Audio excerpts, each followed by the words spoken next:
Welcome everybody to Motherhood Rawful But True with me, your host, Rainbow Goddess. This podcast offers candid portrayals of the reality of mothering in a Western, individualistic, patriarchal culture.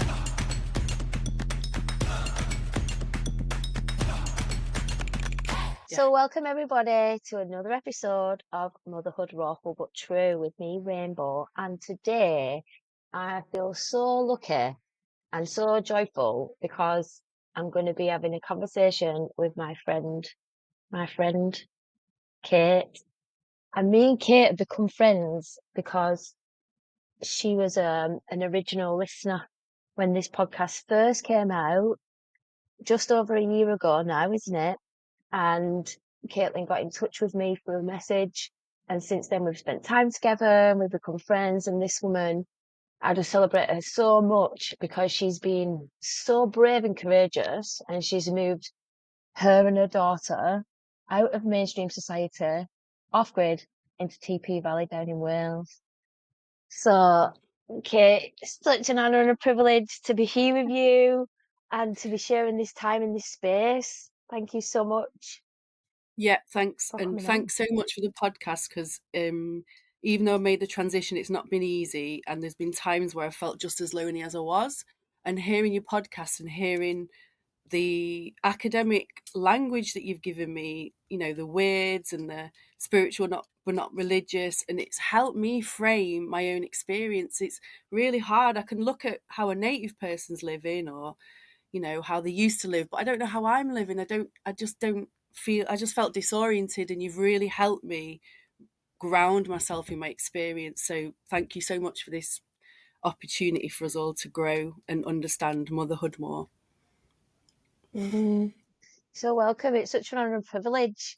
And yeah, this word matrescence, like it is a deep revelation, isn't it? When you start picking it apart, like motherhood is an institution, which is a cultural structure, and then you realize how much that influences you, and then you also understand that mothering is the actual work of doing the raising of the kids. But then there's this whole other part, matrescence, which is your own unique individual journey of going from a woman to a mother. So I feel it, what you say, like having this framework has also helped me. So it's just a great privilege, and it's amazing to feel the medicine of that, you know, and that we're in this revelation together, and yeah, and this spiritual but not religious demographic, being able to give voice to our orientation now as a new cultural category, like secular materialism does not work for us. We don't want to be pathologized and take drugs. We want to do our healing. We want to do our shadow work. We welcome these challenges, but we're not being given those structures and that language to understand. So we are ending up in crisis. So it's really amazing time, really amazing that it's had this impact. And yeah, just so great to be with you here today. You're the first friend I've interviewed really on this podcast, and it's very special. So thank you, my love. Glad it's been good medicine for you. Yeah. And I'm so glad, more than anything, it brought you to me. Yeah, I value you so much. So yeah, so single spiritual but not religious mothers, here we are. You're living what a lot of us are feeling, right? But you want to share on this podcast, like, yeah, some of it is idyllic, but actually it's really, really difficult. And we've not got these structures. So we're going to go through that journey. First, let's really contextualize so our listeners understand, you know, you was in a teaching career, living in the mainstream society, and now you're living in TP Valley in a yurt with your 4-year-old. So tell us how that came to be. Yeah, it was. So I was working full time as a teacher, and I was really focused. I'd got into teaching later, so at 35, and I was focused on my students. I was focused on saving money for a mortgage. That was my dream. I always wanted a rural location, and yeah, I was just going for it. And then I got pregnant, and that was a big shock. But I'm not going to go into that because that could be a whole podcast in itself. What it meant for me and my career, and the hit it was going to take when I would go on maternity leave and not paying into my pension anymore. And I was very angry. But anyway, I have the baby, Silver, and I didn't feel so angry. There's this amazing hormone I was looking up today, and I wondered if you knew much about it, prolactin, because it just made me feel so good. I was really lucky that I didn't have a form of crisis after the birth. It was lockdown, and for me, it was a really beautiful, glorious time. I loved the fact that no one was moving. I imagine some mothers, and I think I would have felt that when I'd had my child, that I was getting left out, I wasn't progressing, but no one was. Everyone was at home. The weather was glorious, and I just spent most of my time out in nature. Most of it, I was up mountains, I was in caves, I was in forests, and um, I just, yeah, I just felt absolutely incredible. I felt really peaceful, and I had this deep call to deepen my connection with nature.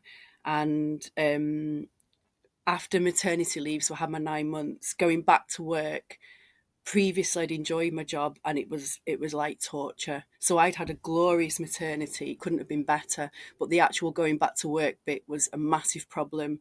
It was awful. I was crying in the classroom, sleep deprivation. I was expected to work and then go home and breastfeed, and I was allowed to have a room where I could extract milk while I was at work on my breaks. That was seen as supporting our mothers, and it was just all wrong. I was just looking out the window, just wanting to be in nature, not just wanting to be with my girl. Your podcasts and your knowledge has taught me that it's not wrong to not want to be with my child all the time either. I wanted time for me. I wanted my spiritual walkabout, and all I was getting was work and looking after Silver, and it was just awful. At this time, I discovered that there's a whole world in West Wales where people are trying to live closer to the land, and that Mm. desire to be part of it was just ridiculously strong. And it was a few years. I kept going down and visiting. It wasn't something that I could just transition into easily, because this was, jeopardizing giving up my career, giving up my chance to buy a house, to go and live on the land without an income. There were big decisions, and I remember I kept throwing the eye chink all the time. I didn't know what to do, but in the end, I just had to have a go. So I handed my notice in, gave up my job, and moved to TP Valley.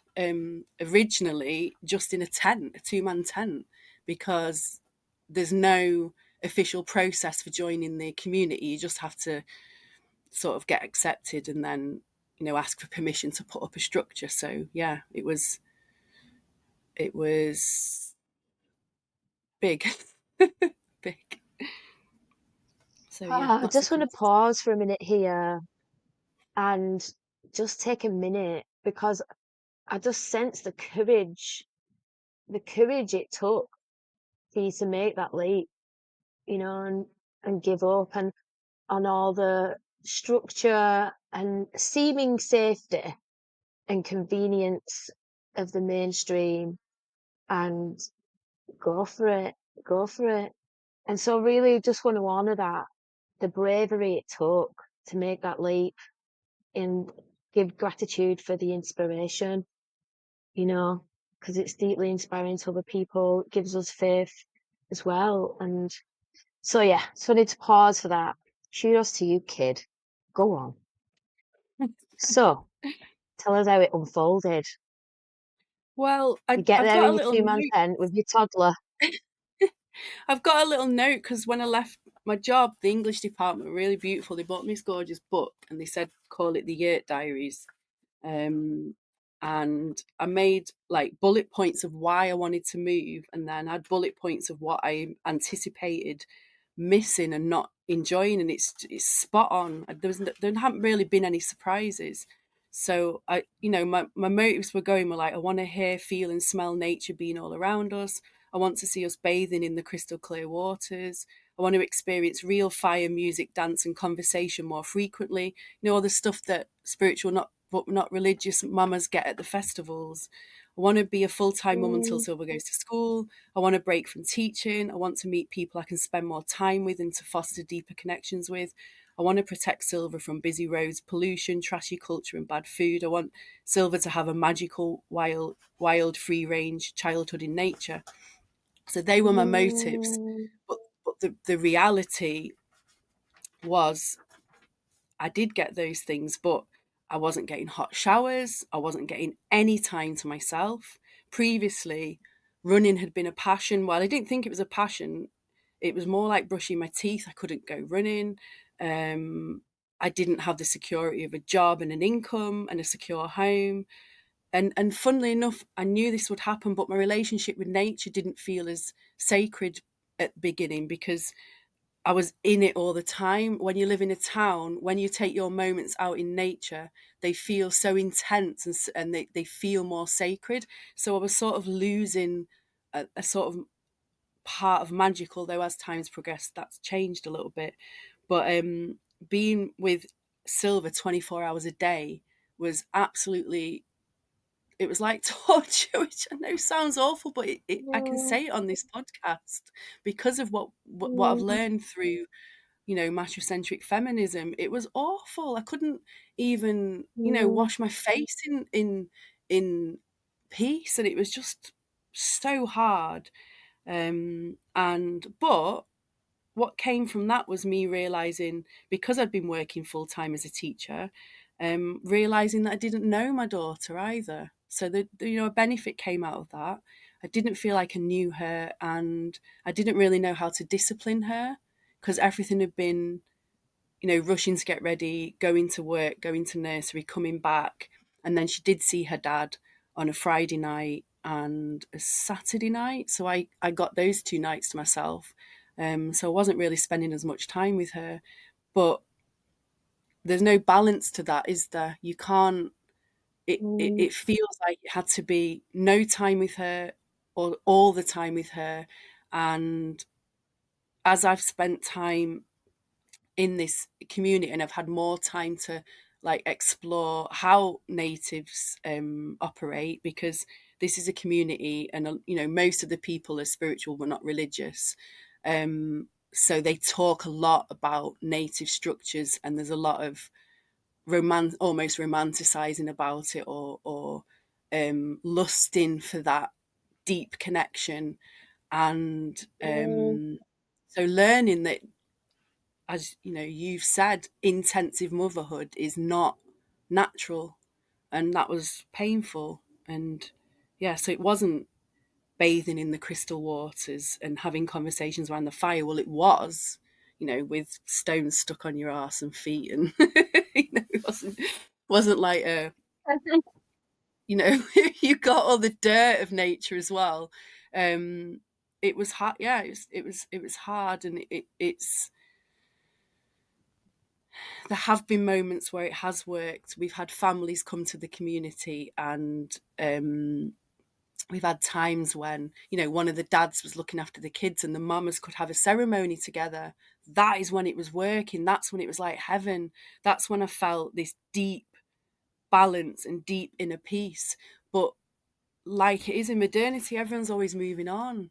So these beautiful traditions and structures that we're all building together and deepening, they fall apart too easily because everyone's looking for something better. And yeah, I found that quite sad and unsettling, really.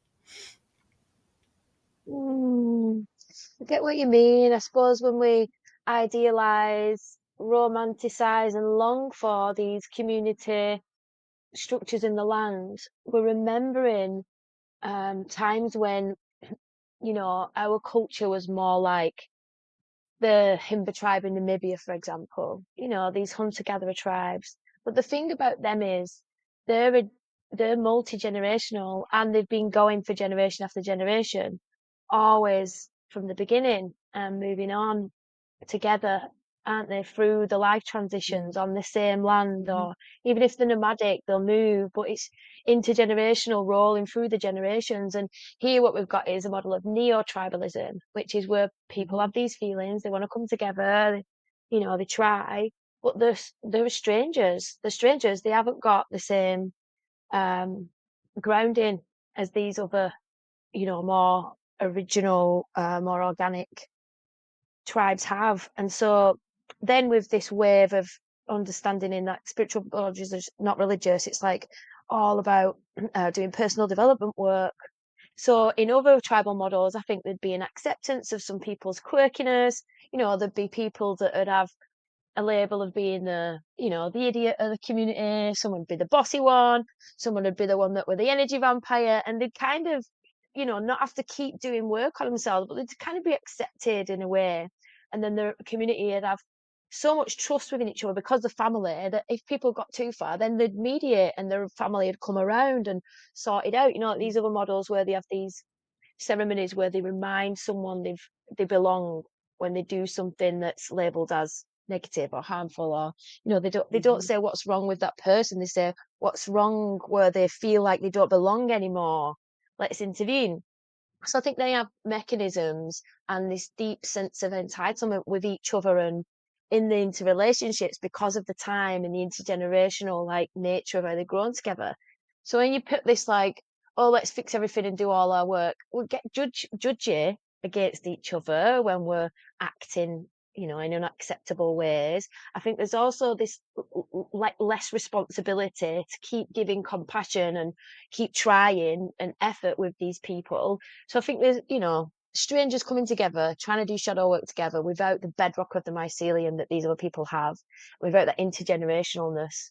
But I think through you and through these people with your courage and what you've done, you're kind of trying something on and you're starting a new blueprint to how it's going to look in this cultural time. Maybe our kids manage it. Maybe it takes a few more generations, but you're carving it out, the new neural pathways, the new spiritual pathways. You're weaving the future in what you're doing and you're experimenting. So, I get what you're saying, and it is clunky. And I'm honouring you for sticking with it and experimenting, and really grateful, that you're doing it and making those pathways for us all as well, inspiring the kids. Yeah. Yeah, Can speak to some examples. I think what you're saying as well about this, at least I'm trying, I couldn't not. It had to Mhm. experience living on the land and trying to be community in reality. I had to do it. And um like I say, when I've seen it working, it's like heaven. So when you came, Rainbow came to stay with us, and I'm allowed to say your boy's name on this. I'm always Yeah, trying of to be course, yeah, Frankel. politically correct because some people like scribbled pictures out, faces on. Yeah, well, Frankel and Rainbow came to stay, and they saw it. They saw the valley working perfectly. It was so beautiful. So first of all, there were little things that really touched Rainbow and I. For example, when we were washing together, we were doing bucket washes in the yurt. I've sort of haven't talked about putting the yurt and stuff up yet, but this will lead into it nicely. Like the practicality of living closely, almost tribally and communally. And I remember Rainbow saying, "Oh, this is really intimate," because we were, stripping off and washing together, and that was beautiful. And then the kids were knocking on the door to get Frankel and Silver out, and then they ran off in a little tribe with one. They're all about 5, and then there was a little 3-year-old knocking around, wasn't there? Like following them as Yeah. closely as she could. And that's when it's working with a sweat lodge as well, a communal sweat lodge. And then Rainbow was getting stuck into cutting reeds out of a bloody field for the sweat lodge. And not everyone, but most people were helping set up this communal sweat lodge, and we were sharing beautiful songs, and we were round a fire, and it was like, that is our Netflix, isn't it? All of us sitting around just looking at the Yeah. flames and singing. And that's when it was working. And then what I'm sort of Just mourning at the speak to the moment kids is, as well. Let's oh, the speak to the kids running kids because around the in kids, the rain.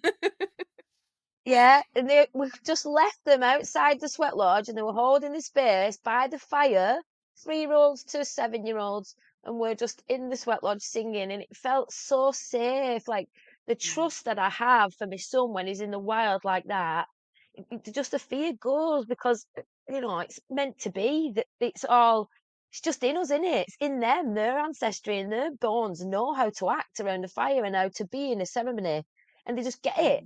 So I was so, Yeah. chuffed with that we could just leave. It wasn't even a thing. We never said, who's going to stay out and look after the kids?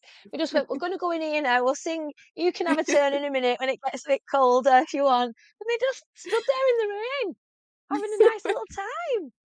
We were standing in the rain for like hours and hours and hours and hours.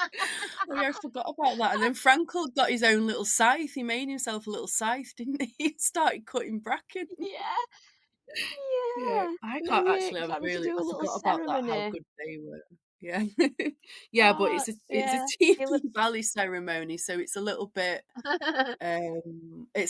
more feral than than the ceremonies that are being performed in the rest of the spiritual but not religious community. But that's what I yeah, like perhaps a about it bit as more well. muddy as Yeah, well. Perhaps definitely. a bit more muddy as well. Ah, Definitely a bit more dirty. So yeah, that's when it's working, and then I'm in mourn at the moment because autumn for me, the whole of autumn was just magical. There was loads of families. Silver's I've had to have Silver in school 3 days a week, even though I'd love to homeschool her or love to get her in a Steiner school. I heard you talk to someone, not the last one, the time before, about having this value system and wanting them in, for example, a Steiner school. But a single parent, I can't even afford to live in the Steiner area. It's crazy. So if I'm mm, on a mainstream teaching wage, 40 grand, it's probably more like 45 now, 45 grand a year. I can live in a mainstream area, but not a good one. I can't live in a middle class area as a single parent. So I've got to live in a, you know, well, anyway, yeah. Steiner school, you take my pay would be about 25 grand if I was teaching in a Steiner school, and the Steiner houses areas are like 400 grand. So you can't do it. You can't follow your mm, value. You have to earn a living. So anyway, that was a little bit of a rawful but true rant. The just the frustration of not culturally being able to be with your kindreds. I can't be. I love the Steiner ideal, but I can't be with them because I'm excluded because of money. That's a frustration. That is a big frustration. So anyway, I yeah. did set up a tiny little Steiner school, but it was too challenging for the hippies to sort of get there on time and follow these very strict structures in Steiner. And I was like cracking the whip. Come on, we're all turning up 9 o'clock. Bring all your kids. And everyone's like turning up at 11, like, oh, chill out, man. So it ran for 3 weeks with me trying to get everyone motivated. But it was so beautiful. You would have loved it. Mm, Rainbow, you would have loved it. When we were sitting with the mums learning the songs for the school, you would have loved that. We were sitting there mm, because Steiner holds the space through song, ritual, structure, and that's like on one of your podcasts you talk about when you're with other mums and it's all flowing and beautiful. You feel like fairies in the wood. That's what that was like when we were mm. some mamas working together to create a school, to learn the songs, to hold the children. Um, so yeah, that's what I mean. Glimpses of paradise, like 3 weeks of it, and then it goes.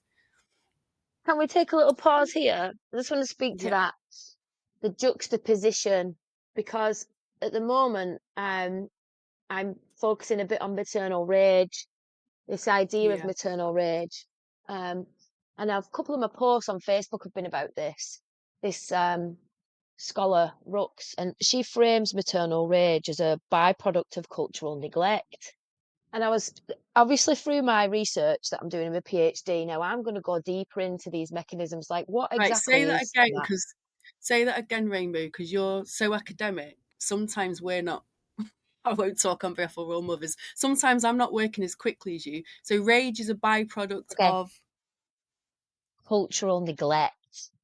So, in Okay, my yeah, research, when I looked at spiritual but not religious mothers, single spiritual but not religious mothers, there was these two themes that came out when they talked about this terrible mother archetype, this angry mum archetype that comes out. And first of all, they were framing it as like shadow work. So parts of our trauma get triggered in these intense situations and in parenting anyway. And so that's work for you to do. It's like helps you to support your healing journey, right? But the other part of the dark mother archetype is the maternal rage that it comes from the limits, like what you mentioned, not having mm-hmm, autonomy to decide how you want to raise your child. Because in this monetized society, the frameworks of education that have your values are reserved for the privileged, those with resources. So you cannot mm-hmm, decide, you're not allowed, basically yeah, you're blocked. from expressing Mhm. your motherhood the way you want to. So these things live in your body, you feel it. It's like it's like a wall around us all the time, and there's layers and layers and layers and layers of it. Like if we're with, with regards to our exes, right? At the moment, I'm in this like process of mediation, and the whole point is I have to put so much pressure on. I might even end up taking him to court, and it's just to get him to pay his maintenance on time because he doesn't. Mm. I have to chase him, and there's no structures that make him do that. So I have to go. And the last thing I did was ring citizens advice, and I said to her, I've got evidence of him paying more in the past. If I use that, obviously you'll have to say, oh, well, the reason I said that much or gave that much in the beginning was because I wanted to pay a 1 day's wage a week. And over the years, you can see it's gone down every time he's used it as a weapon. And also, he's lying about how much he earns. And I know that. Mhm. So, but she said to me, on the citizen advice one, they won't take any of the past into account. They'll only look to the Mhm. future. So even if I go through the system that's meant for me, he will get away with it. His books are a lot less than what he earns. So he'll end up better off. I'll end up worse off going through a system that's supposed to protect me. So I was getting in my rage on the phone to this woman, and it's not her anger, it's not my anger, it's the anger at the state of how wrong it is.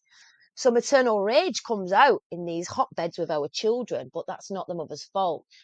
Maternal rage is the the byproduct of cultural neglect. So we feel it, we're aware of it, and we're angry at it, but we can't do anything because it's not changed yet. The system around us hasn't changed. This awareness, this revelation isn't there.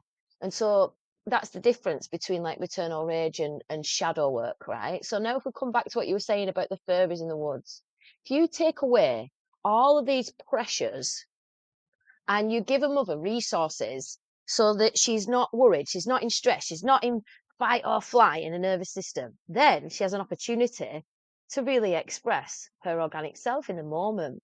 So I believe that when we're around other spiritual, not religious mothers, we're so fully integrated, we're so resourced, and there's this collective encouragement to bring out these ritualistic ways we want to be in our relationship with the earth.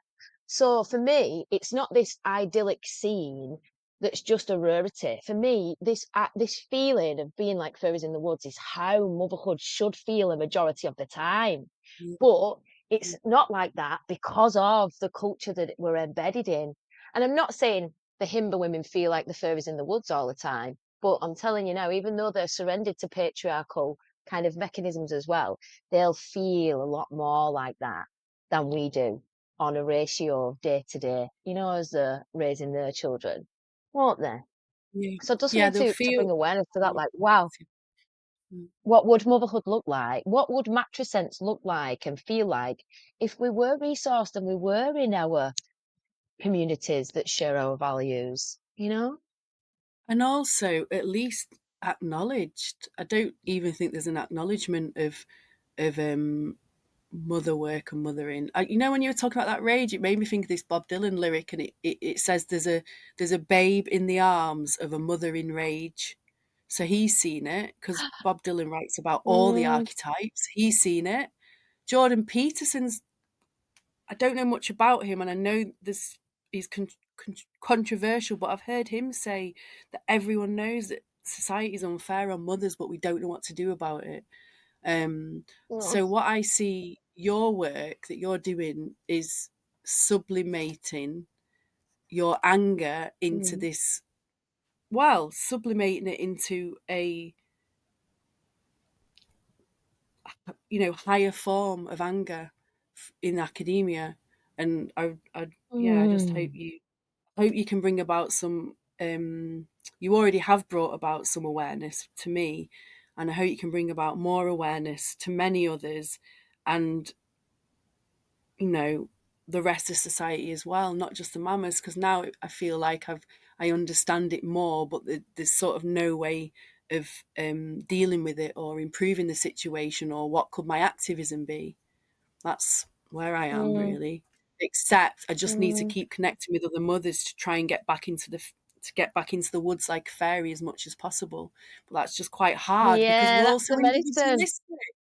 Because we're all so Yeah, individualistic. yeah, Yeah, we need to retreat, don't we? We need a space for retreating. And I've just put this, I've sort of written up the research from my master's, and that's going to be published in a journal, which I'm very excited about. And at the end, I make that point, basically that Yeah. neo-tribalism is this, idea, but it's not really what it's cracked up to be because it's so juvenile. And so for now, my recommendation is that spiritual practitioners mothers lean into these kind of spaces as much as they can, but still Mhm. remain kind of aware that they're an individualized. There's so much deconditioning, and so they need that retreat back to the space. Dust yourself off a bit, have your private space. Mhm. And speak to your other mates that aren't in that circle about the things that come up in that circle as well, if you need to, and then coming back in and then creating more and more authenticity and healing and Yeah. trust in those environments. That's how I feel it. And then also, like I have other communities that serve something in me that aren't mums. Like this Mhm. Sunday Soul that we do every 2 weeks at the local community centre, which is our spiritual hub. And that's intergenerational. It's mixed gender.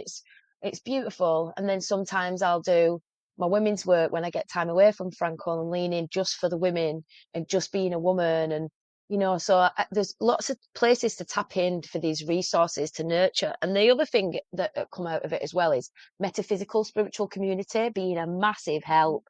So even though sometimes we haven't got people around us, if we have these beliefs and we cultivate these relationships with our spirit guides, the nature energies, Mother Earth herself, there was so much in the research where women who were getting healing, spontaneous Mhm. messages off angels, guides, so we can tap in more and make that more physical and alive for us in our lives, this metaphysical spiritual community as well. So yeah, just to mention that, that's there as a resource. Yeah. Yeah, I put that on one of my New Year intentions actually, which was to connect with Silver and Mind's guardian angel more frequently, which is good. I think the problem, and you've definitely touched upon this on one of your podcasts, is that when you're in a bad place or the depths of despair or where you're under resourced, your spiritual for me, and I think you have mentioned it, your spirit. It's very hard to use your spiritual practices when you're that impoverished. Spiritually Yeah. impoverished. That's when you need them more than ever. They're working better when you're in the Yeah. flow. So yeah, it can be a challenge. Yeah. Yeah.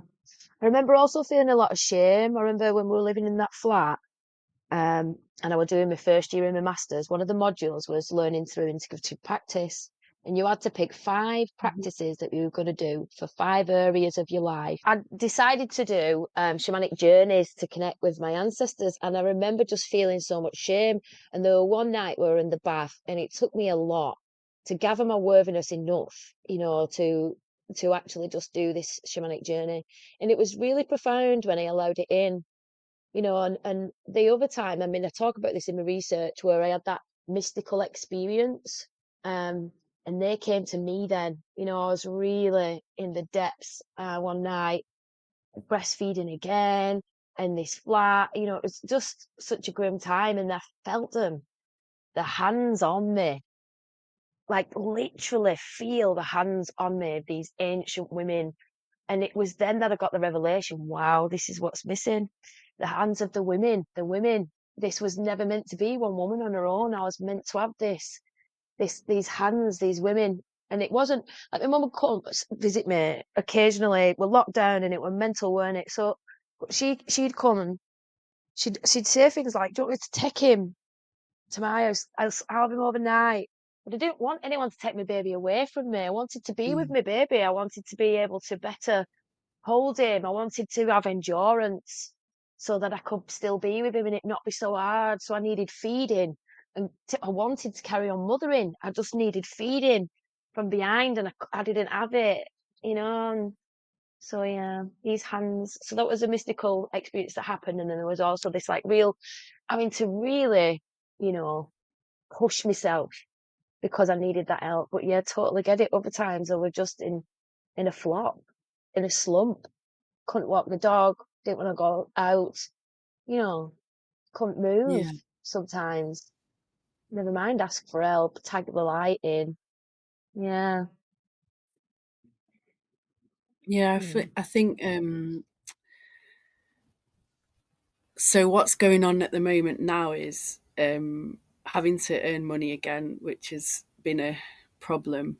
Um, because I definitely had it was working. Like, I know the state isn't great, is it? But actually it's quite consistent support, isn't it? So she goes to school 3 days. I did want to do the homeschooling, but it's just unrealistic when you're on your own, because the demands of off-grid life as well are, the reality is using a wheelbarrow a lot to shift stuff, get the wood to the chop the wood, process it, and then simple life actually is more complicated in many ways.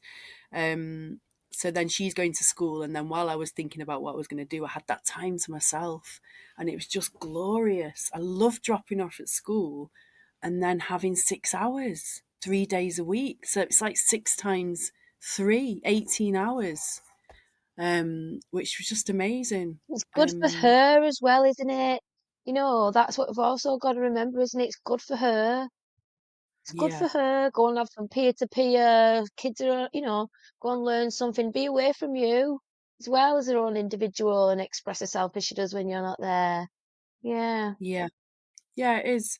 And then when I lost that time again, that's where I'm feeling, that's why I had like amazing glorious times here, because we were getting the best, really. She was going doing a bit of schooling, but most of the time playing with her friends. Just, I could hear her little shrill call all.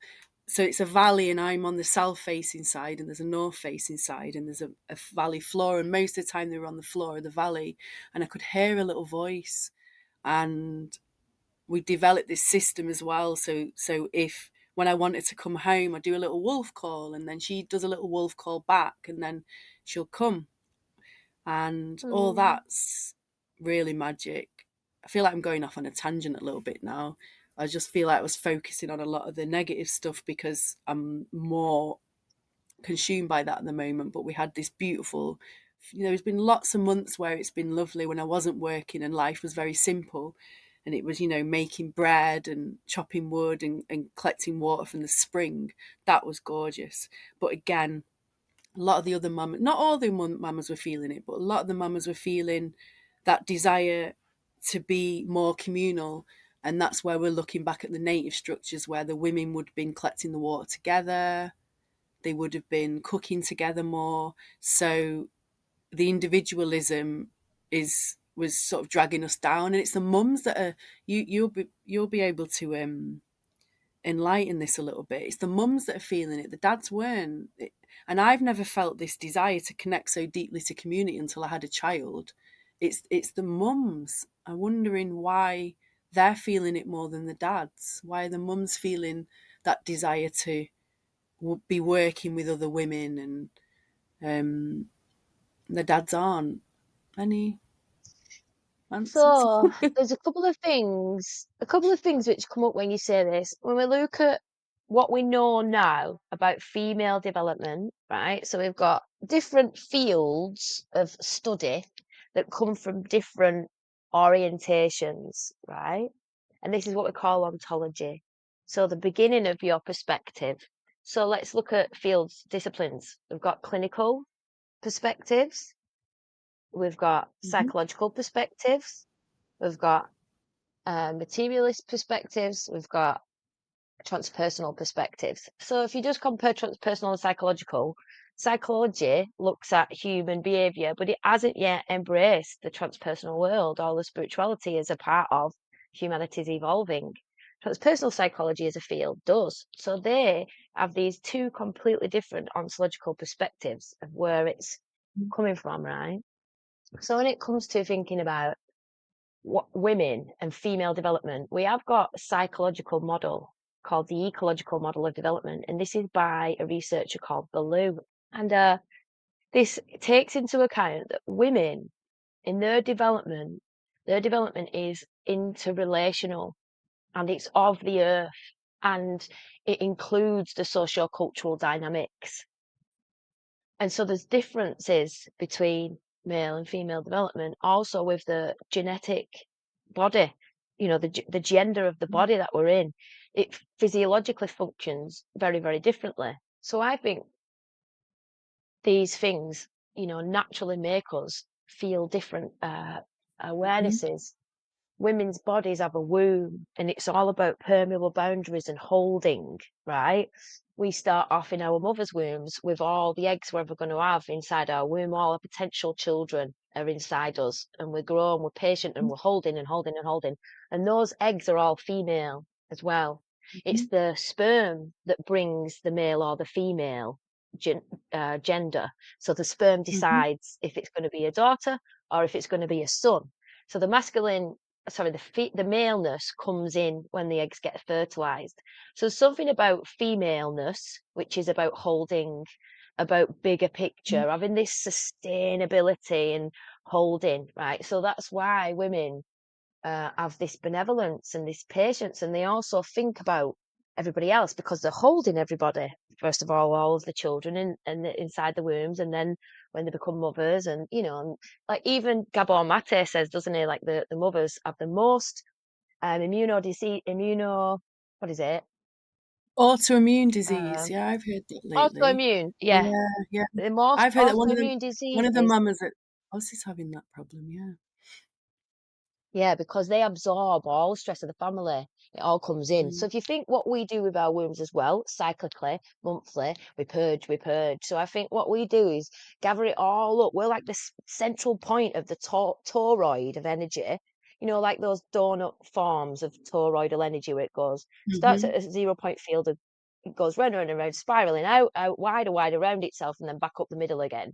Like that toroid is how we are in our energy. So we bring things in. And so then when we think about why mothers are wanting, feeling this, it's because we know it's what's best for 'Cause everybody. we're holding And so much. even we know what's best. We get the holding, and we are responsible for the holding. It's in our body. In a male form, they're not holding. There's no. It's even the sperm. It's made. It's not with them from the day they're born. And when they become male in the in utero, they don't have a womb. They develop a penis and testes. So that I think Mhm. seriously impacts our psychology, the way we relate with life, and what we take responsibility for naturally. So I think women have this natural greater propensity to think about the whole and do what's best for the whole.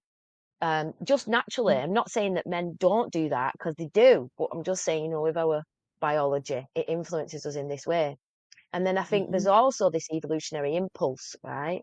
And this might be spiritual but not religious mothers are feeling this more because they have this deeper sense of the reality and the universal wisdom. And so we're growing and evolving as a species while our planet's growing and evolving as a sentient being, while our universe is growing and evolving as a sentient being, while consciousness itself is growing and evolving as an intelligent being. And so we're feeling these impulses, right? If you look at nature, when it makes an even evolutionary leap, it's for survival of the species. Sometimes it'll make an evolutionary leap and it doesn't work. So those bits get filtered out and the best bits go on generation after generation, right? Up this tree. So if you think every time consciousness wants to evolve, it uses its material that it's made of, i.e., sentient beings, to filter that want and desire to evolve, to do better, to survive better. So I feel what we're feeling is this evolutionary impulse. And the ones who are aware and deeply feeling it as this calling, it's not that they're special, it's just that they're tuned in a little bit more because perhaps through their orientation, they're listening deeper, they're trusting more. They believe the body and the dream and the intuitive intelligence more than what culture is spoon feeding them. The deconditioning, the realizing what's been sold is a lie and it's not working. So there's this like an awareness in the consciousness of them because they're evolving as women, but there's also this evolutionary impulse that's transmitting through us that we're manifesting because we are a part of source consciousness. We are source expressing itself. So those are just two reasons. And then if you think about the mundane, just the mundane of how hard it is and being aware of it, what's a better model than living as a single mum on your own? to go and be with other people and live with them communally, share the burden. So mundanely, and for this modern day society where it's going mental with money, it just makes sense as well on a practical, mundane level. It just makes sense.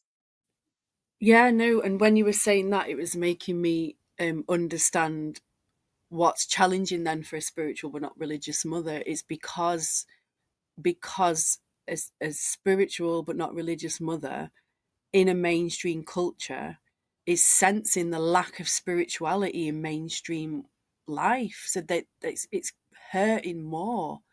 Absolutely, which is why I didn't make this move until I had a child, because of, because you were talking about how the mothers are feeling it more deeply. It's funny. I was in a museum today, because I'm staying with my dad in London. It's nice for, obviously you have to keep your connections with all your family, and we were just in this museum, and it was an anthropological museum, and it had this beautiful baby carrier from a woman in a native tribe in somewhere in Africa, and it was embroidered beautifully, and it said the mother embroiders it so beautifully so it attracts the soul of the child, so they stay close to the mother. And like spiritual but not religious Oh, mothers will feel that so deeply, and feel, I was feeling, I'm missing. I mean, you do it with your knitting and your crocheting. You have that connection to that. See, I'm not. I was telling my dad today, I don't know if he thought I was mental or not, but I was telling him that there's a lot of women in the spiritual, not religious communities that go in doing knitting and macrame and crocheting. There's a mother at our community who she spent a lot of her maternity leave wanting to weave. Whereas for me, I wanted to be out in nature at sunrise. So I was telling him I think I would have been a hunter. Because I want to be on yeah. the hills at sunrise. I don't feel like, I don't like, I'm not good with my hands in that way. And he's probably like, what the hell is she on about? But I got feeling from this baby carrier. I knew you'd like a photograph for you. I'll send it you later. But Oh, it was just thanks, so beautiful. babe.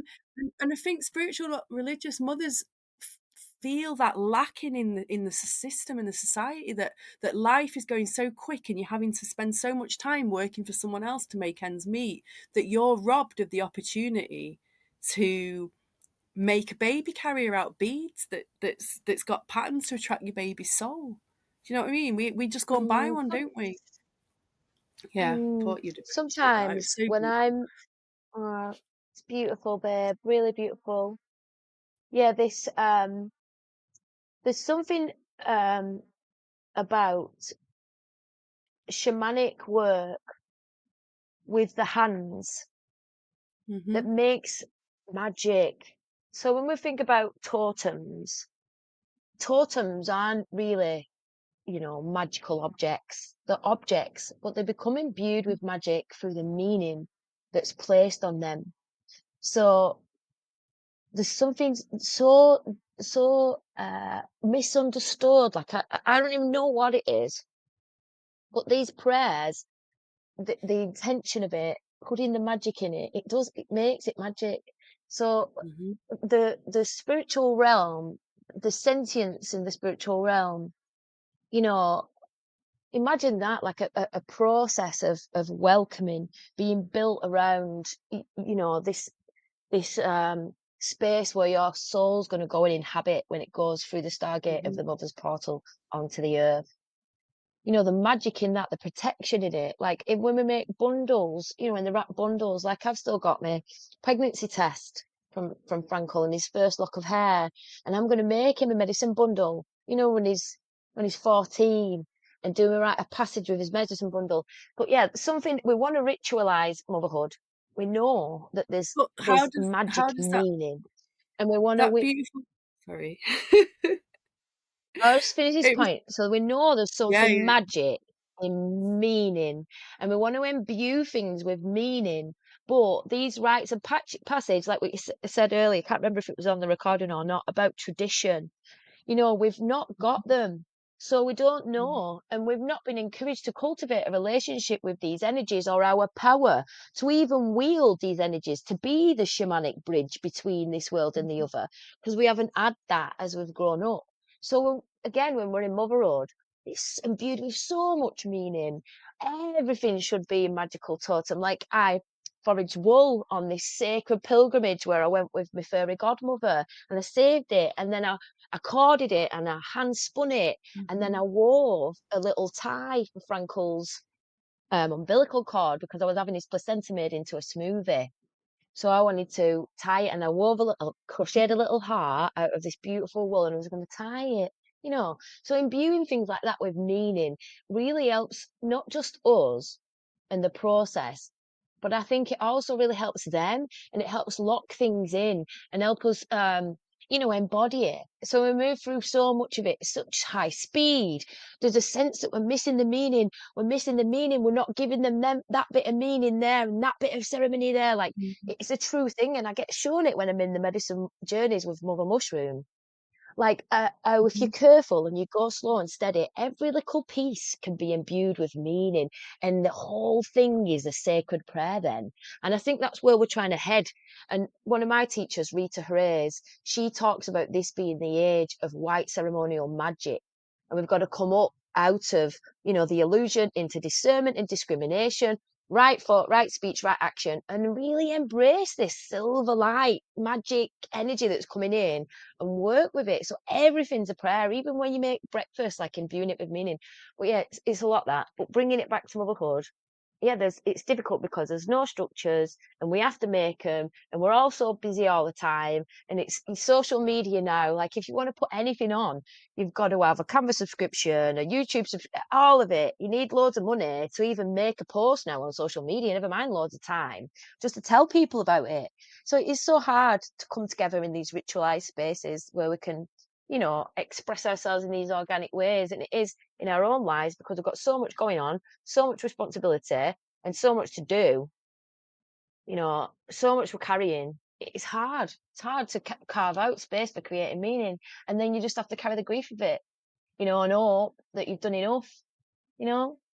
Yeah. That's I think carrying I the went off grief on a of it. tangent then. You did, but it all linked to Mm. what we're talking about is spiritual, not religious mothers wanting a Mhm. ritualistic and ceremonial upbringing for their children. But it is also, we are overwhelmed with information about how natives and ancestors did it. So it's difficult to select which ceremony and ritual you want to do, but also it's the desire to be wanting to do that with the other mamas for the whole of the child's life.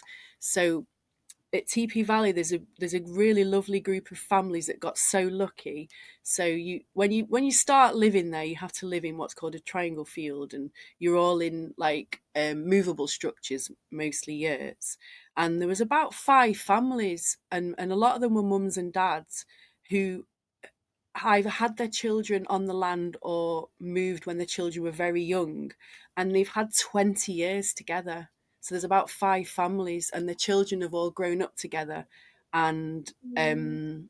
even though their children might not necessarily have wholeheartedly taken on all of the cultural values of their mums and dads, they still know they've been through something special, and they say they feel more like siblings because they've spent 20 years together over this 200 acres of wild land. And that's what I really wanted. That's what I really wanted. And back to what you were saying about your rituals, um, it's you're wanting to do them with other mamas, isn't it? And do them over time and look back on them, and that's where we're all left here. Because I've had like 2 years, 1 year and 9 months with 2 group families, and they've both left. So that's it. They've gone. Maybe more families will come, but Silver's nearly 5. We'll see. And it's that desire, and you just said about grieving, not being able to share that with other mamas. It's sad. Mm. So I've chosen, definitely I'm just going to stick with the Sabbats and the solstices, which a lot of people in this country do, don't they? The spiritual community, and there is a history and tradition of doing it at TP Valley. It's not always exactly how I would want to do it with children, but at least it's there, and it's something that we can keep tuning into. But Mm. that's what I was going to ask you, how you hello. That's what I was going to ask you, how you felt when you do those lovely rituals. Well, you already answered it. You said you feel the grief for not always being able to do them consistently with the other mamas, and Mm. Silver's here now. Hi, Silver. Silver's coming on to the podcast, everybody. Hi, Oh, Silver. Nice to my see dad you, will be my thinking he kid. can't believe that we're still chatting, but he should know me by now. Should know Ah, me by now. bless him. I can ask Silver. I What do you forgot your think about? question. It's all right. I'll ask Silver anyway. What do you think about celebrating winter solstice, summer solstice in bulk? Do you like it? So, what did you do All now? right, she's not listening. No, we're just talking about rituals and how you choose to honor those. Well, I suppose they're not rites of passage, are they? The Sabbats and the solstices, and then I suppose you've got to follow like the Celtic pagan calendar, and then there are going to be rites of passages that our children go through, and that we're going to have to make choices on how we honor them or mark them. Yeah, I'll speak to this. I mean, when I did the village and we got close with their mums and kids, that was amazing. And we did a Beltane ceremony in the garden and we prepared the kids a couple of days before and they all wrote down, what they wanted to burn in the fire. And it was just a really beautiful time. And then there's this afterglow, right? After I've been in those spaces that aren't, we're not going somewhere to do it because we have done that as Mhm. well, like this spiritual community centre around the corner. There's events there. We go there where we're held in an event with other people, and that's really nice. But when we do it just ourselves, like as something where we're not going somewhere, there's no, it's not someone else that's put it on. It just I feels need so to natural and poo. beautiful. Mum, I need to poo. Go and do it then. Silver needs a poo, everyone. Rawful but true. Silver needs a poo. Yeah. And she'll be shouting in a minute, "Mom, wipe my bum." You'll have to do it yourself this time. Have you got a clock? It's going to run out this battery. Oh, Mummy, what? You're just going to have to try. No. You're nearly 5. This is a discussion. What age should your child start wiping their bum? Well, I'm trying to encourage Frankel to do his, but yeah, it's one of them. Sometimes he will, sometimes he won't. Mum, you Bless need to her. wipe. Right, we'll just go and do the Do you poo want to until we go? sort it. Go on. I can speak for this bit and just explain if you want to go and do a bum. No, she just shouts me when So she's yeah, ready. So all right, okay. So yeah, there was this afterglow, and then as we're talking about the clunk when we don't really know each other, the clunk got in the Mhm. way, and we started working together as the forest school, and then it just didn't work. Our ways of communicating, like one woman in particular got quite close with her, and our ways just didn't work, and it ended up breaking down. So I was again not really embedded into a Mhm. community, and then we did with Frankel. Like I like to do more ritual with him, and sometimes we'll do like more healings with each other. Like he'll guide us in meditations just spontaneously when we're in nature. And some of the things he comes out with are so profound and actually healing. Like I've had some beautiful mystical experiences being guided by him. Like once I'd give him a sound bath and guided him in this meditation about dolphins on the beach, and then it was my turn. And he were only 3. And he says, right, imagine, and he's banging it singable. Imagine a dragon coming out of your third eye. I can't believe it. I So know. I've heard we him do a say lot of some this, like, amazing stuff. Yeah. and we've had, and wanted us to do a ceremony in the woods, so I put the effort in. And we went out with our material. And I said, what are you bringing in your ceremony in the woods? And it never really works out as well as I want it to work out. Like, even when I made the mother's mending pot and we were gathering the clay, the part when I had him, we'd been wild swimming and I wanted to, Mhm. sing our songs. And the flowers he'd given me that day when I picked him up from nursery, I wanted us to offer them, but he got in a bit of a tantrum because he was a bit tired and I remember feeling a bit angry, like, oh, I just, Oh my God, that but happened to when me at Imbol. It's because we need other but in children the end, around.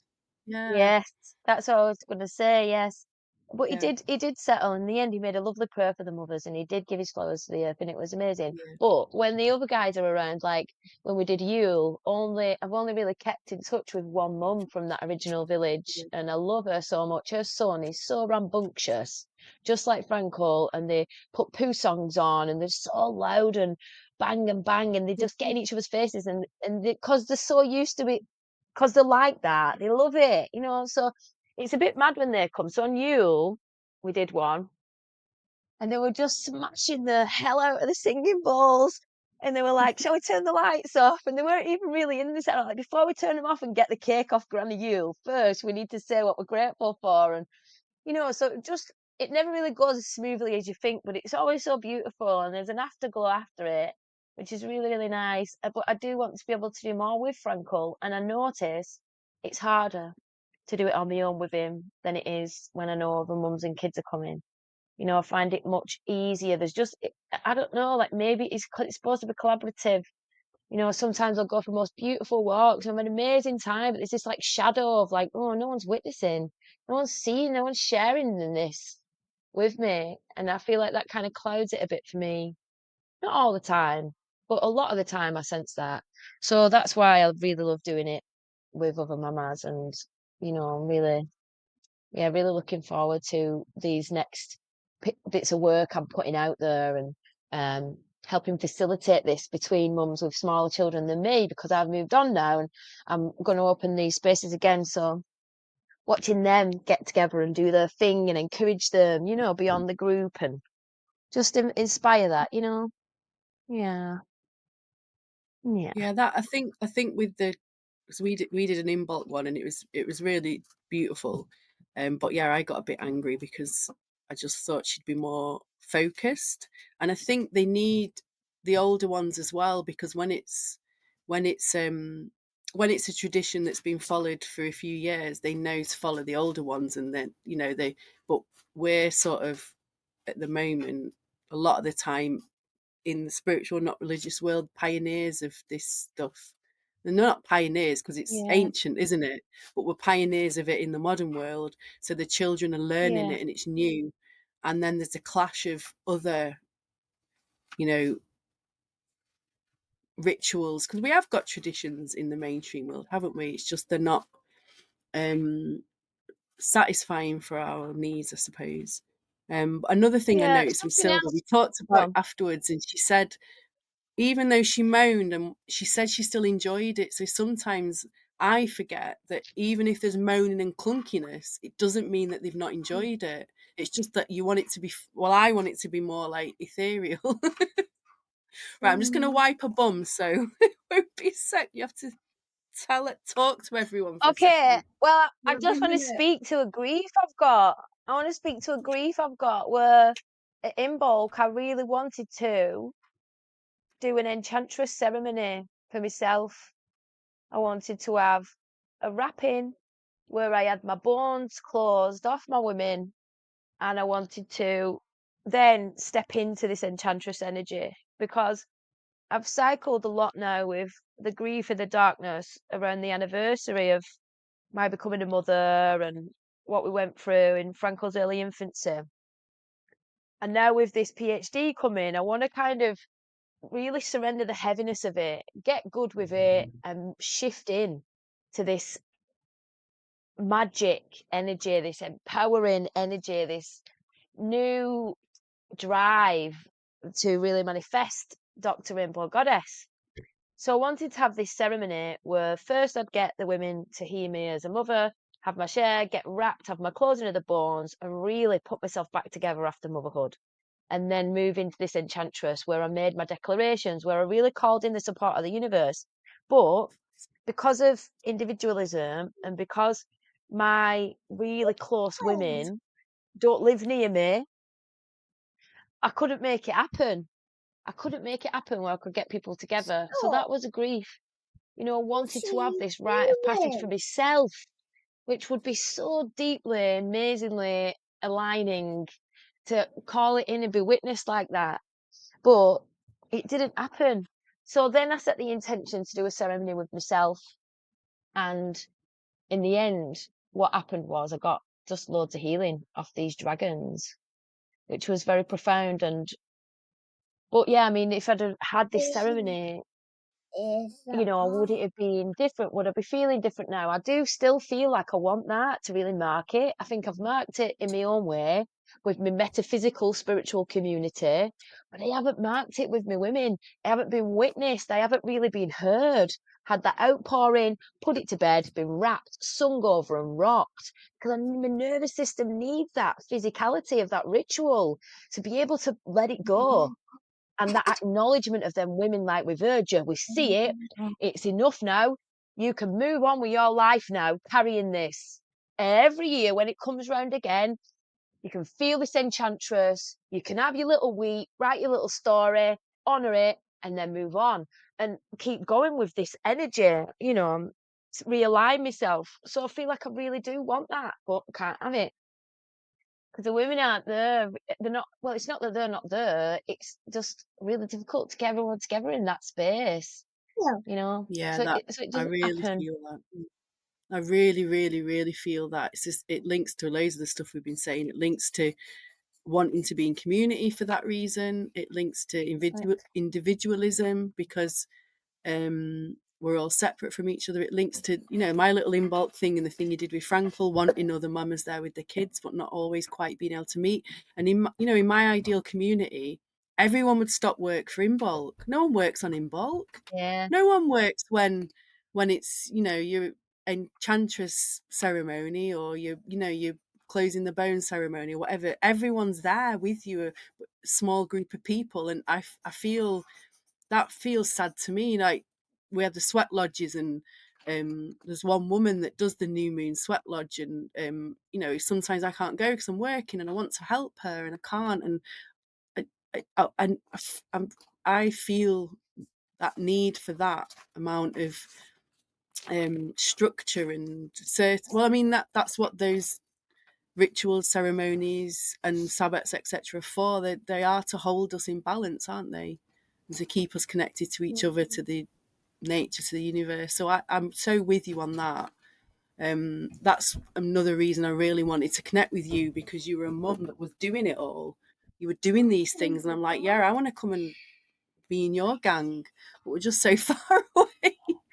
There's another thing that came up when you were saying all of Well, that. One of your well, just before you move on to that next point, I just want to say now, let's do something at Easter when we get Mhm. together. Let's do something, and I encourage all of you out there listening, if you've got a little group of mamas that's near you or far from you, you know, all get together at Easter Please and let's come, all do this closing of the come on, bones. mamas. Let's all let's all wrap each other and sing over each other at Easter and have that, you know, as a rebirth of what we do, how we Resurrection. tend to each other. Yes. Let's resurrect Um, closing of the bones at Easter for all the mamas. so that when you one of your talks, was it Suzanne McAllister? Is that the woman's name? One of your Susan McAllister. talks. She was talking about menopause. Oh, Jane. Jane, Jane. yes. Jane was going to She was do the talking enchantress about. ceremony. Well, that's what came up. She was talking about her Mm. menopause ceremony. She was talking about the beauty of circling with the same women for years, and that, again, we've got a little bit of that in the valley. It doesn't always work, but we're trying. But I wish I'd had it for 20 years. So I've got, like you say, I've got my little gang to hold me and my spiritual family, and yeah. But I suppose one thing I'm trying to tell myself at the moment is to try and enjoy this process of trying to reignite. Is that the word? Trying to remember these ways of being, and try and enjoy this process of getting back to where we were. That's what I'm trying to at the moment. It's not always easy, is it? No. I think, do you want to speak a bit to autumn and how amazing autumn was, and then you shifted into winter? I think you wanted to say a bit about that earlier. How Yeah, the I think I change did. for you. I did talk about it, and the main thing for me was having those other families. And autumn, it was a good 3 months. It was a good 3 months. Summer's a bit different. People leave the valley. People go to festivals. People make money at festivals. But in autumn, everyone's come back into the valley, and there's a lot of activity preparing for winter. So there's something really connecting in that, where everyone's getting their wood ready. For me, it was Silver's at school 3 days, and even though the other kids that she's friends with, they're totally homeschooled, but you know, I was, you know, supposed to be looking for work, which I was. I'd be dropping off at school, and I'd be going up on the moors, and I've been going looking for mushrooms and having that time at my age as well, 45. I'm going into perimenopause. I'm in perimenopause, and a woman does need a lot more time on her own to reflect and to integrate parts of her life she wasn't perhaps understanding. So it's a challenging time to have a little one.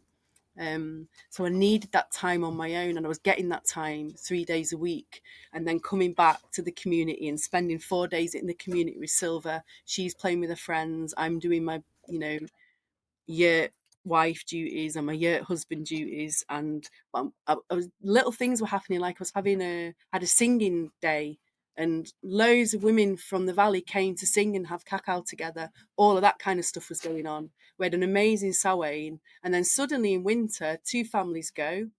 I've got to go back to work again. I'm just doing some cover teaching, and so I had no time to myself, and there's no one for Silver to play with. So it's been like a real winter of the soul. So yeah, having all those needs and all those wonderful things relate to all the topics that you talk about a lot on this show, and then it all just going and back to this very cold sort of. It's not lonely because there's always people to talk to. There is, but you know, when you're working, you're busy, aren't you? As soon as you come home, you're preparing for the next day. So that's been a real challenge. Yeah.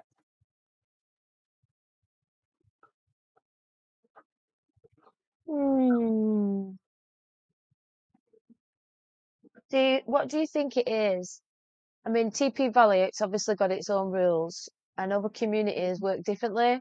So they'll have their own methods to maintain sustainability and, keep people there. But I've also seen another community advertising for families for the season and, Mhm. Keimer Born. And I really want to go and think you'll be amazing for a time, but then Mhm. it won't be sustainable. So it's like, how do you see neo-tribalism taking the next step on its It has path? to What does be. it look like? Well, the problem where I am is that it's individualistic, and not everyone's there for the same reason. So I suppose neo-tribalism is going to have to be. Um, I'm sure. I mean, it's all over Diggers and Dreamers, isn't it? Families are trying, and all over like world schooling forums and stuff. Whereas families that share the same values are trying to hook up together. But it's hard because we're Mm. also individualistic, aren't we? Because even within the spiritual but not religious community, you've got vegans that wouldn't touch meat, and then you've got, you know, people that believe in Montessori, and then people like Steiner, and some are into non-schooling, and some are into. You've done a lot about conscious parenting, how it's a little. I mean, gentle parenting's a bit unrealistic when you're a single mom chopping wood all day. I'm always shouting, I can't help it. Trying so hard, I can't. But All yeah, right. Do so you know what the thing is though? Shouting isn't abuse, is it? You're not whacking her with these sticks, are you? You're no, not taking it out on her, like when I grew up, I knew kids that were getting burned by cigarettes off their parents. yeah, Like there was so much abuse and violence around. Like it was awful. I remember just being so scared as a kid. So I think even though I shout at Frankel a lot, sometimes he's just looking at me and like he's got good with it. He's like, this is just how it is. Because we do so much repair and I explain yeah. so well, he knows it's not him. He knows it's just our situation. So Silver's the same. She's the same. And yeah, we've got. She knows, you know. I've got my mum's having a moment, which is to the pillow, Oh, just for the listeners, she's put her face in a pillow and screamed, Mum's having a moment.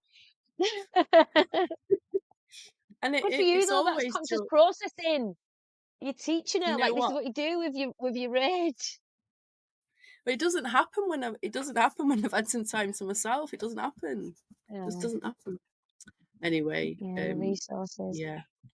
So yeah, it's just got to be, and single parents are the ones that need it more than anyone. So they just are.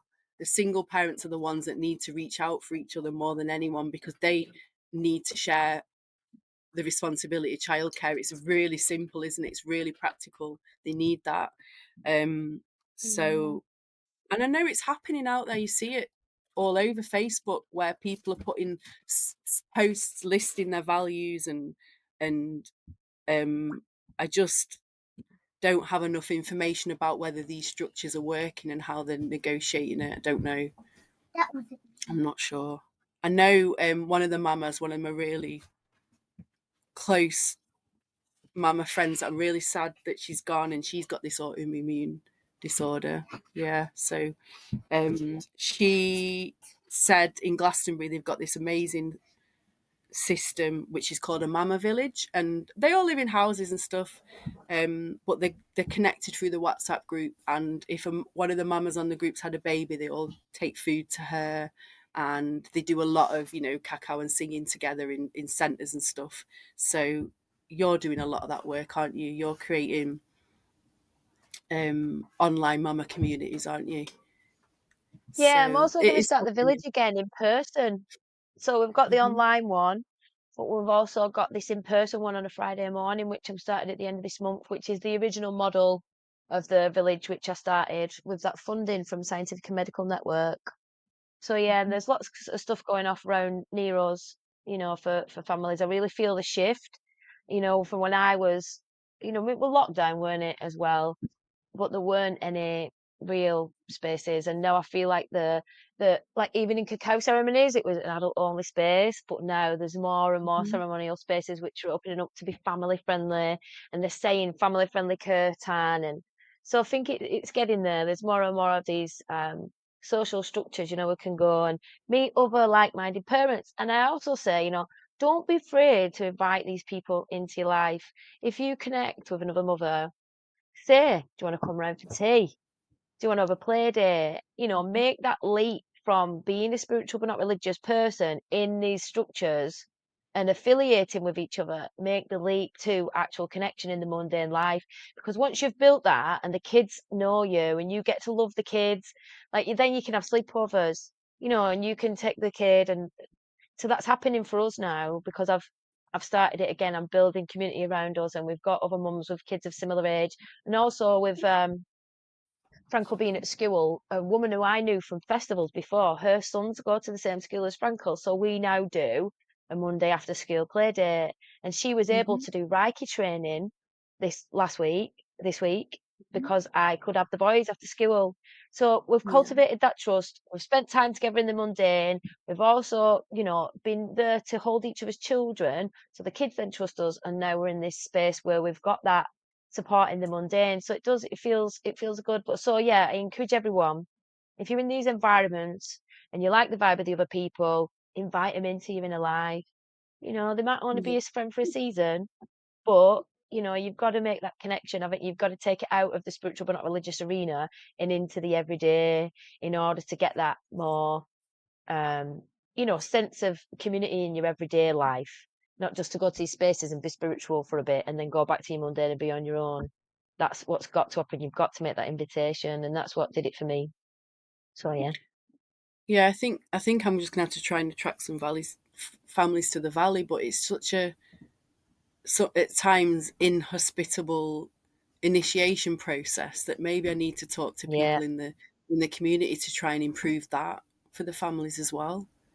Yeah, If that's we what I'll have could to get do. there tomorrow and have a structure and have internet and Mm. it wasn't so difficult to get to the car, we'd be there. We'd be there. Yeah, yeah. But Needs to be I realistic. couldn't do 3 months living in a two-man tent with Frankel and a PhD at the same time. Oh no, No no, way. no, absolutely not. Couldn't No, do because that. that's a massive piece of work that requires so much concentration. You need a life of convenience while you're doing that. It's impossible. It is. Yeah, I've just no. I've said this. I'm sure I said it into a voice note that I'm a victim of my own values at the moment. But on the other hand, I have had a teaching career for 10 years. So I've had a career, and I mean, this will be another millions of hours, but not, I've been in mainstream education at secondary level for 10 years, and now I've had her, I like it a lot less. It's a whole other conversation on how we should be educating our kids, but it's just not the right way at the moment. And so therefore I'm not motivated in that way. So I've just given up a career and my free time. Maybe I won't be able to in the future. At the moment I am. But like I say, I'm a victim of it because I'm struggling with it. I'm struggling for all the gifts that time to yourself gives and that you take for granted until you have a kid, don't you? Imagine how easy life was before you had a child. You didn't feel it though, did I it? know. Anyway, So once I've done this PhD and I've sold some books and I've got a bit of money, I'm just going to buy some land and everyone can come and live with me and Frankel on our land. And we're going to have a special place, which is going to be like a refuge space, where mums can just come for a short time while they get themselves together, and then just have just a beautiful, beautiful space, and we'll build it from the ground up with our values of a really good infrastructure. We'll learn off the best off everything that's out there, and then we'll leave a yeah, legacy for our children. I was telling Frankel this in the car the other day, and I was weeping, and he was just holding me, and I was saying, I'm doing it for you, and for your kids, and just inspired by you and my time at TP Valley. And before I even became a mum, every big ceremony I did, I made this prayer for the Wild Rainbow Lodge, the Wild Rainbow Lodge, the Wild Rainbow Lodge, and I can feel it now coming. So over these next few years, my plan is have as much experience as I can in these communities, and then at the end, once the abundance is there, I'm just going to do it and invite you and Silver to come and have the little house, and all my beautiful mama mates and some other intergenerational community members, some really beautiful men, some nice families, and we'll build it together, the Wild Rainbow Lodge. So everyone's invited, and we'll do a little because festival, and if there's yeah. support, you see, then the schools can be created, can't they? There's the support there, enough families that are interested in it. There's enough support for doing the ceremonies, the schools, and something else popped into my head when you were saying that. Actually, no, it's just gone. It'll come No, back. it's just gone. Yeah, it'll come back. Yeah. So let's take a breath together, Caitlin Silver and the listeners. Holding this collective dream, praying for the ancient future of our humanity, for our generations to come, for our offspring, for our earth. Is there anything else you want to speak to, Mama, before we conclude? Just for the connections with nature that we're worthy of and that are worthy of us, and the communities that are going to make our hearts sing and thrive. I want to call those in for us all. And yeah, that's enough for now. Beautiful prayer, thank you. Thank you so much. It reminded me, I said this last weekend. I wanted to do the ceremony, it didn't happen. Then I tried to do a ceremony myself and it didn't really happen. And then I just ended up getting all these spontaneous healings. In one of them, I really wanted to present myself to the Mother Earth, and I watched myself in a vision fall onto the earth in this slump of unworthiness and not even be able to put my hands on and be so humble, oh, Mother Earth, here I am. I am so sorry for existing, but I want to make a prayer to you and present myself to you. And the energy that came in response was this imagine a skeleton being dropped to the ground and then a string being attached to its skull, and then it just gets pulled up like that. It was like that. I just got this energy of being pulled up, right? And then she made me see a vision of a mother and a baby, and this baby feeling ashamed to take its mother's breast, and said, how ridiculous is that? Look at this baby being ashamed to take its mother's breast, so it's refusing its breast. She's like, this is what's happening now. Don't you see? It has nothing to do with worthiness. You don't have to be worthy. You're already in. Don't matter. Worthiness doesn't even come into it. And it was so beautiful and so profound. And I feel like you've just given me another message from the earth through what you've said as well. And I'd love to, we've got a bit of time, say maybe another 10 minutes. But I'd love to hear a little bit more about your relationship with nature as it's coming more now. Because you said it went from this sacred, Oh yeah, yeah. joining where you had time out, then you landed on the land and it got a bit mundane and a bit practical. And now I'm interested to know, being so immersed Oh in it, how is your relationship with nature now? oh yeah, that's yeah, because it did become a bit mundane because you realised, when you live in a house or a flat, you float into nature and it's clean, and reality of it is it's mucky, it's cold, it's wet, it's mouldy, it's rats. It's everything. But now, yeah, with one going through one cycle, it's the learning. It's the learning, been learning to how to coppice hazel. So coppicing the hazel and then watching it grow back. And obviously I've been getting more of an education. I'm much more interested in people.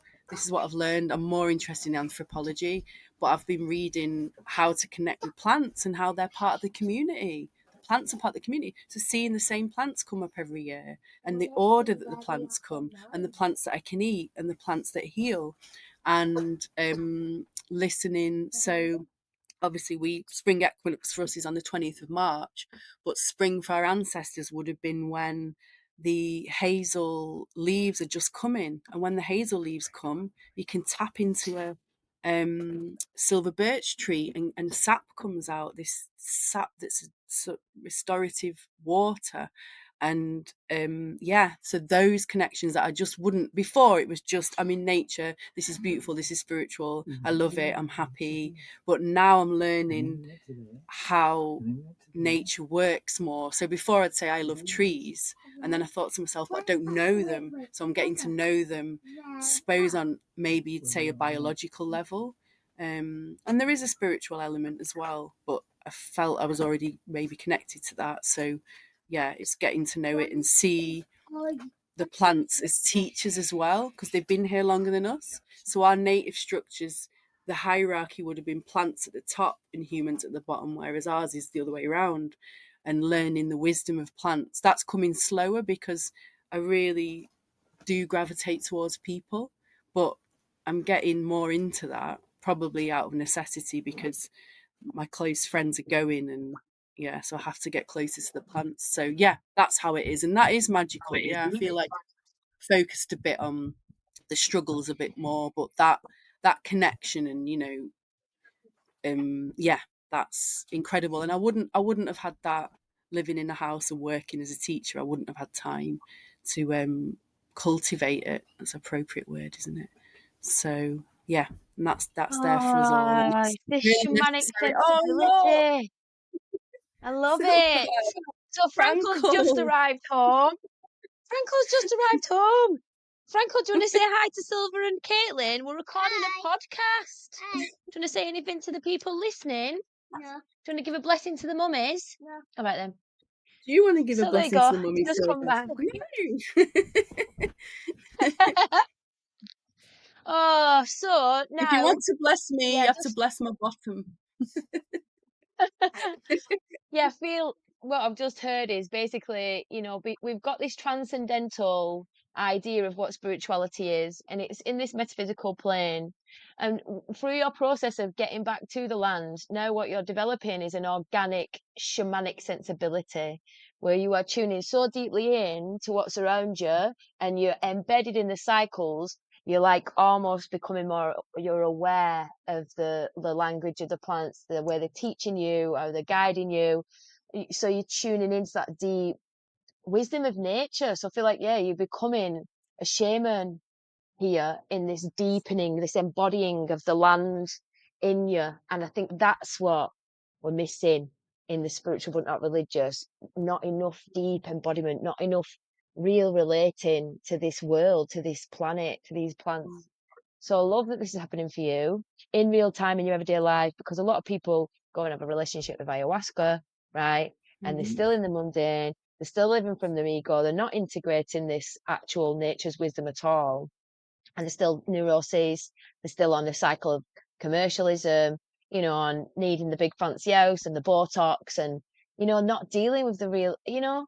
So I think what you're doing is cultivating an organic shamanic sensibility with the land, where the land is your teacher. You know, there's no one you're paying 350 quid to for a one night meeting with the grandmother, are you? And, you know, like, it's just beautiful, natural, slow, patience, cycles after cycles, like learning, like they map the stars. Our ancestors had to do it, leave a legacy of generations in order to map the stars, right? It took lifetimes, and that's how we would have held it. And now, like, just, you know, just do a quick this and a quick that. Oh, I've had that experience, so now I'm a shaman, blah, blah, blah. You know, it's like, no, there's something missing here. So love what's happening for you and how it's unfolding. And I cannot wait to come back and be in that valley with those rats. Love it. Hey, Franco, we're going back to TP Valley. Right then. All Any creatures final are words? equal. All creatures are equal. Rats, rainbows. Yeah. All I'm saying is, then, can I bring? Bye, Franco.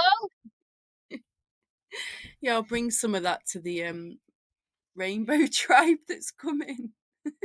Yeah, love it. Right then. Thank you so much, listeners. Thank you so much, Kate and Silver. Thank you so much, Frankel, who is now, Rawful But True, having a poo. Yeah! Oh, fantastic episode. So much love. Thank you, listeners. Praying for you and your community. Go for it. Love you, Caitlin. Love you, Silver. Bye! So I've been Rainbow. This has been Kate and our kids, and we've been Rawful But True. Could you?